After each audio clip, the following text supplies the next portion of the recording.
Como ya sabéis, los que seguís esta serie de microdocumentales, déjame que te cuente, lo que pretendemos tanto Pío como yo, bueno, Pío es esa persona que nunca veis pero siempre está ahí. Vaya, eso me suena. Bueno, quiero decir que nunca veis pero siempre está detrás de la cámara, nuestro productor. En cualquier caso, lo que pretendemos tanto Pío como yo es presentaros lugares que estén alejados de los circuitos tradicionales, lugares que tengan suficiente interés histórico, artístico, cultural. Y el lugar en el que hoy nos encontramos reúne sin duda todas estas características. Estamos en Santa María de Castrelo do Miño, en el corazón del Ribeiro. Detrás de aquel monte que veis está Ribadavia, y aquí, a mis espaldas, el embalse de Castrelo do Miño, que fue construido allá por los años 70. Estamos sobre un cerro a 104 metros de altura. Desde aquí se divisa una amplia panorámica del Valle del Miño, ahora convertido en embalse. La iglesia actual es barroca del siglo XVIII. La única parte medieval que se conserva es la torre y el ábside. Estas ya son estructuras románicas del siglo XII que tienen además unos relieves muy interesantes en los canecillos y las metopas, relieves de monjes, de lobos y una de ellas de un águila que tiene que ver con la historia que nos ha traído hasta aquí. Pero del águila ya os hablaré después. Antes vamos al interior del edificio. En el ábside, detrás de este arco de medio punto triunfal, nos encontramos con escenas del juicio final, de Cristo ante Pilatos, de la flagelación, del Calvario. Son del siglo XVI y sin embargo tienen una traza puramente románica. A mí me resultan fascinantes estas imágenes.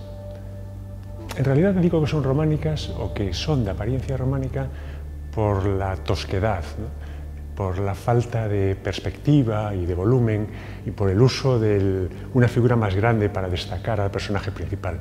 En el centro, el Cristo Redentor, con los santos y los profetas, y en la parte inferior, de un lado, San Pedro recibiendo a las almas que se han salvado en el cielo, en un castillo que es el cielo, y del otro lado, todos los condenados. Las imágenes son casi infantiles, pero son tremendamente efectivas para transmitir el mensaje que pretendían, que es el miedo al infierno. Como os decía antes, este lugar está repleto de historia y basta darse un paseo por las calles para ver las casas blasonadas, todas ellas de piedra, por supuesto. Sin embargo, lo que nos ha traído hasta aquí fueron los sucesos que tuvieron lugar posiblemente en esta colina en 1111.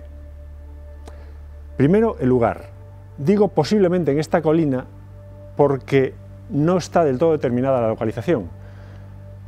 Al parecer, en el siglo XII, a principios del siglo XII, aquí o en algún cerro muy próximo a este, había un castillo, una importante fortificación medieval. Es posible que fuera este lugar porque solían estar próximos a estructuras como monasterios o iglesias. En cualquier caso, en esta historia, los protagonistas principales son dos personajes muy conocidos para todos los que gustan de la historia de Galicia: el arzobispo Selmírez y la reina doña Urraca. Vamos antes a ponernos en situación. Urraca era hija de Alfonso VI y estaba casada con Raimundo de Borgoña. Con él tenía un hijo que nació en 1105, Afonso Raimúndez, el que después será Alfonso VII, el emperador. En 1107 las cosas comenzaron a complicarse cuando falleció inesperadamente Raimundo de Borgoña. De repente, el heredero del reino era un niño de 2 años, Afonso Raimúndez. El rey, Alfonso VI, decidió nombrar al conde de Traba, Pedro Froilaz, el señor más poderoso de Galicia, como ayo y custodio del niño. Y durante unos años el niño fue a vivir con él, hasta 1109. En 1109 el rey Alfonso VI falleció y muy poco después Urraca se casó con Alfonso el Batallador, el rey de Aragón. En muy poco tiempo se formaron dos bandos. De un lado, Pedro Froilaz, el conde de Traba, que quería coronar a su pupilo Afonso Reimúndez, y del otro, todos aquellos que temían la excesiva influencia que pudiera tener el conde de Traba sobre el futuro rey y preferían que fuera coronada Urraca, que a fin de cuentas era la hija de Afonso VI. Como podéis imaginar, esto desembocó en una guerra civil. Uno de los episodios decisivos de este enfrentamiento tuvo lugar en la fortaleza de Castrelo de Miño, que estaba emplazada posiblemente aquí o en un lugar muy próximo. En esa fortaleza, en enero de 1111, se encontraba Afonso Reimúndez, por entonces un niño de 6 años, asediado por los partidarios de doña Urraca, de su madre. El asedio se prolongó durante muchos meses. Al final, el príncipe y sus hombres de armas comenzaron a tener escasez de agua y de alimento y decidieron negociar. Decidieron pactar una rendición, pero pusieron una condición.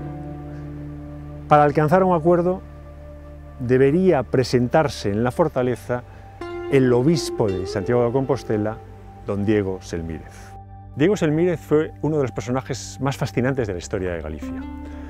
Hombre de la baja nobleza, era intrigante, manipulador, lo que ahora llamaríamos un brillante diplomático. Era un gran viajero capaz de escapar a Braga y robar las reliquias de su catedral y venir a uña de caballo para traerlas a Santiago de Compostela, o de visitar al Papa, a los sucesivos papas, 1, 2, 3, 4 veces para conseguir su principal objetivo, que era engrandecer la iglesia de Santiago de Compostela, el obispado de Santiago de Compostela, hasta el punto de que se convirtió en el primer arzobispo de Compostela en 1120. Sin embargo, esto que estamos contando hoy sucedió 9 años antes, aún era obispo.